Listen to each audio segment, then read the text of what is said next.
அப்படியா? ரொம்ப மகிழ்ச்சி ஐயா.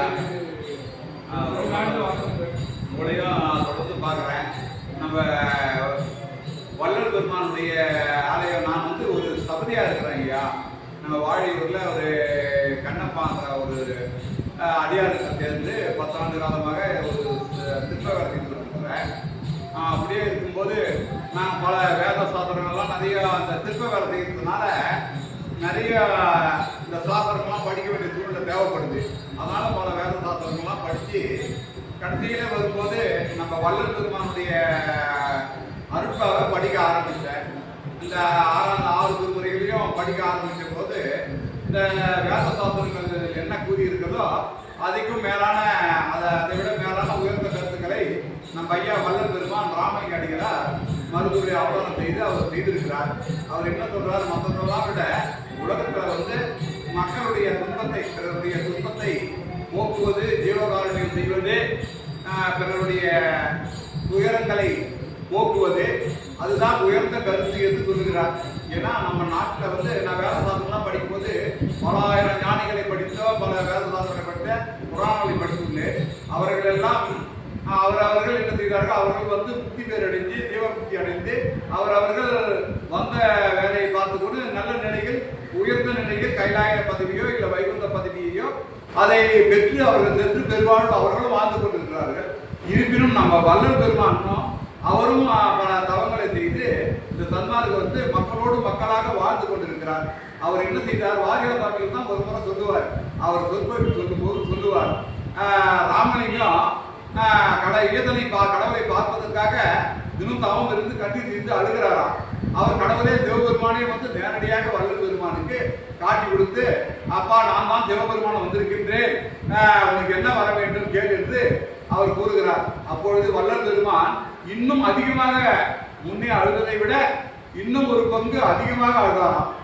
ஏனென்றால் அவர் சிவபெருமான் கேட்கிறாராம், ஏன்பா ராமலிங்கம், நீ தான் என்னை பார்க்கணும்னு கேட்ட, நீ நான் தான் உனக்கு வந்து காட்டி கொடுத்துருக்கேன், ஏன் முன்னை விட இப்போ ஒரு பங்கு அதிகமாக அழுகிறாய் என்று கேட்டாராம். அவர் சொன்னாராம், யான் கண்ட இன்பம் எனக்கு மட்டும் போதாத ஐயா, இந்த உலகத்தில் இருக்கக்கூடிய அத்தனை ஜீவராசிகளும் அத்தனை மக்களும் இந்த இன்பத்தை பெற வேண்டும் என்பதற்காகத்தான் நான் அழுகிறேன் என்று கூறினாராம்.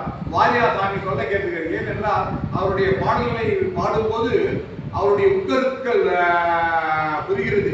அவருடைய ஒவ்வொரு பாடலும் மண்ணுலகத்திலே உயிர்கத்தான் வருக்கும் வருத்தத்தை ஒரு திருவினும் கண்ணூரை பார்த்தும் செவியுற கேட்டும் நான் சகித்திட மாட்டேன் என்று சொல்கிறார்.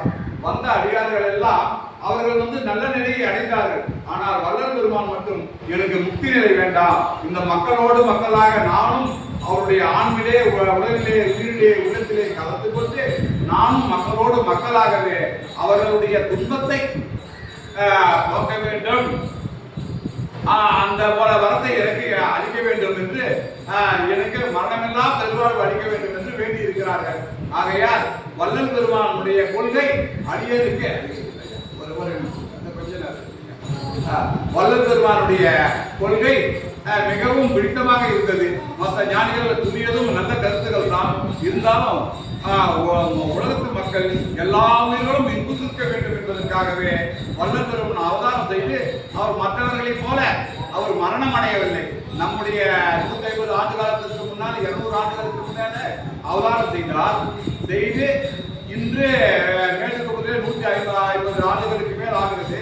அவர் உள்ளே சென்று திருக்காப்பீடு கொள்ளும் போது நான் வந்து பல முக்கிய நிலைகளெல்லாம் அடைய மாட்டேன், மரணமில்லா பெருவாழ்வு அடைந்து எல்லோருடைய உள்ளத்திலேயும் நான் புகுந்து கொண்டு இந்த சன்மார்க்க ஆட்சியை நானே இன்னும் 2.5 கடிகைக்குள்ளே மீண்டும் இந்த பூவுலகத்திற்கு வந்து சன்மார்க்க ஆட்சி நடத்துவேன் என்று கூறினார்கள்.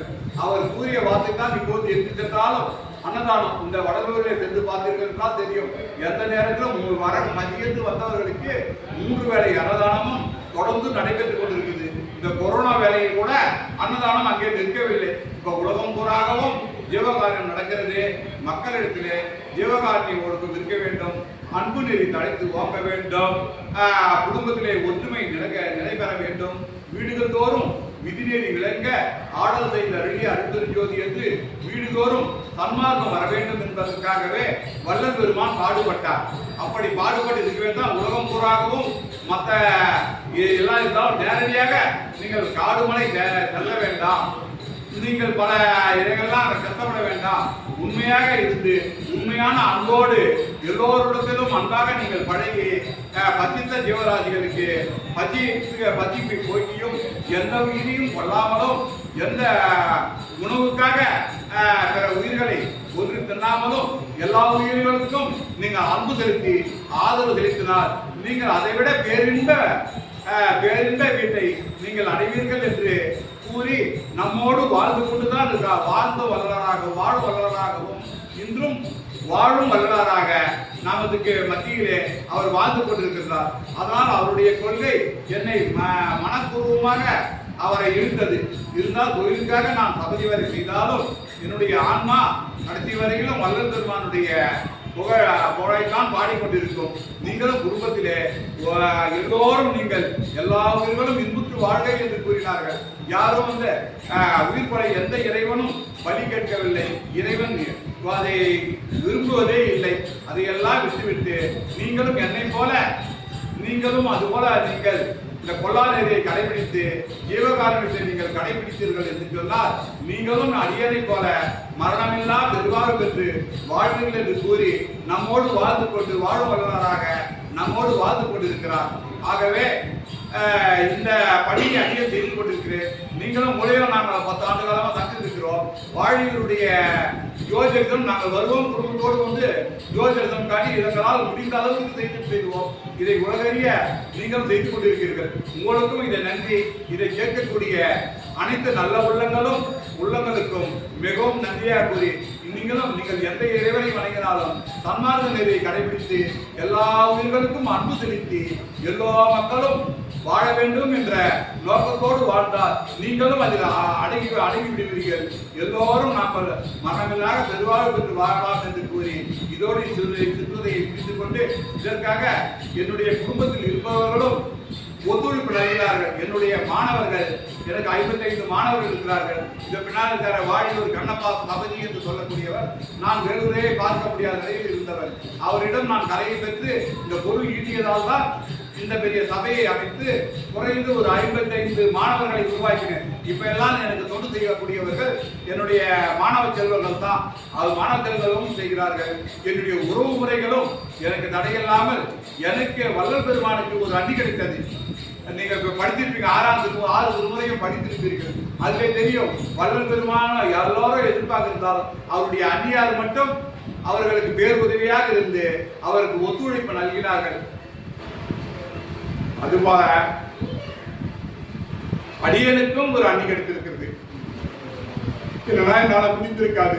இந்த சபையெல்லாம் 15 ஆண்டு காலமாக எனது அந்நியாரும் எனது உறவின்மார்களும் உள்ளே இருக்கக்கூடிய சுற்றுப்புற மக்களும் சன்மார்க்க அன்பர்களும் என்னுடைய மாணவர்களும் என்னுடைய குடும்பத்தைச் சேர்ந்த என் மனைவி மக்கள் கூட எனக்கு ஒத்துழைப்பு நல்கிறார்கள். ஏனென்றால் இந்த சபையை கட்டும்போது நான் வேடம் அழிந்து தேவன காடா கட்டிங்க கீழே ஒரு இடுப்புல துண்டு கட்டிட்டு மேலே ஒரு துண்டு போட்டுக்கின்னு வீட்டுக்கே போக மாட்டேன். சன்மார்க்க நெறியை பரப்ப வேண்டும், சன்மார்க்க சபையை அமைக்க வேண்டும். வீட்டுக்கு போனால் சன்மார்க்க கொண்டு தடைபடும் என்பதற்காக அப்படியே இருக்கு.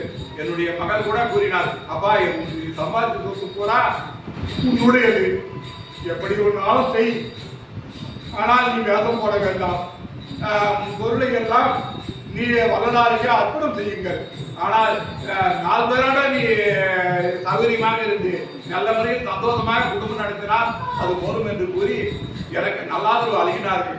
அவருடைய மனைவியுடைய நல்லாதரவு, உற்றாருடைய நல்லாதரவு, என்னுடைய மகனுடைய நல்லாதரவு, வள்ளல் பெருமான் வகுத்து தந்த சொன்னார்கள். வீடுகள் தோறும் விதிநீதி விளங்க ஆடல் செய்த அர்ச்சன் ஜோதி என்று சொன்னார். வீடுகள் தோறும் சன்மார்க்க வர வேண்டும் என்று அவர்கள் கூறியது போல என்னுடைய குடும்பத்தாரும் உறவினர்களும் என்னுடைய நண்பர்களும் அடியன் செய்த பாக்கியத்தால் எனக்கு குருவும் நல்ல படைவேலை சேர்ந்த கோபாலசாமிகள், அவரும் வாழியூர் கண்ணப்பா சபதி அவர்கள், அவருடைய மகன் உமாவதி எல்லாம் பல சொல்லலாம், எல்லோருமே எனக்கு நன்மையை தான் அளித்தார்களே தவிர அவருடைய நல்லாதரவால் தான் இந்த சன்மார்க்க பணி இன்னும் சிறப்புற நடைபெற்று உங்களை போன்ற நல்ல உள்ளங்கள் எல்லாம் நிறைய பேர் இருக்கிறாங்க.